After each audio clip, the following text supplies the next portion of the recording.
It was very sad on Monday to see a church going down, to see a mosque, people invading and also burning the mosque. It was very unfortunate also to see people going to rob a supermarket. It is also very unfortunate that every day there is Maandamano. We are seeing people closing businesses. We saw people going to a supermarket and stealing.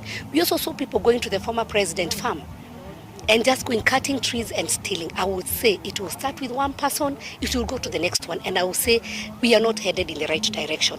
What I will say as members of parliament, we have a responsibility. Even if we take that sufuria and go to the street, that sufuria doesn't go back home with unga.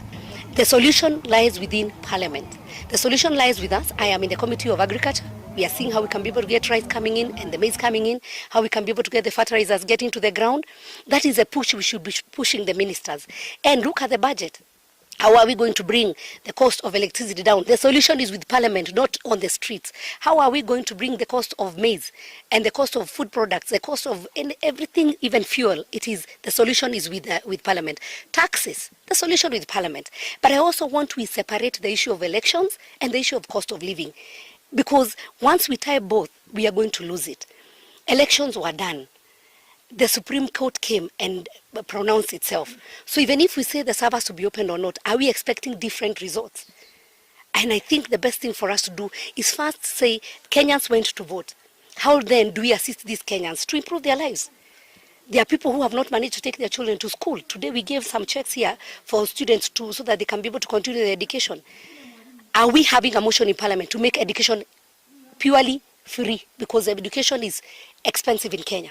Those are solutions that we must look and go to the ground and help our people. And the solutions are within us. We have done our BPS. We're going to do our budget. By June, we'll have a new budget. So I also want to plead with the ones who won.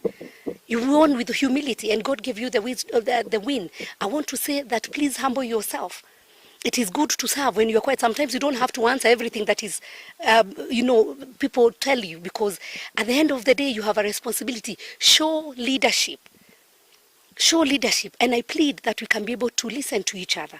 We can be able to go back to parliament and do a consensus as members of parliament for the governors at the ground level. Agriculture, health, those basic things are actually devolved. The basic education, we have the ACDs, it is devolved. So the governors should also work with their MCAs, go back to the ground, teach our people the best practices of farming, so that we all don't farm maize, we all don't farm beans, we all have, we become very specific on the areas of our agriculture. We do agribusiness. Let's send our agricultural extension officers to the ground. That is how we're going to help our people. But when we talk about people, we go to the streets, they still go home hungry. We, as women, we are affected. Because our husbands, our kids are the ones who go to the streets.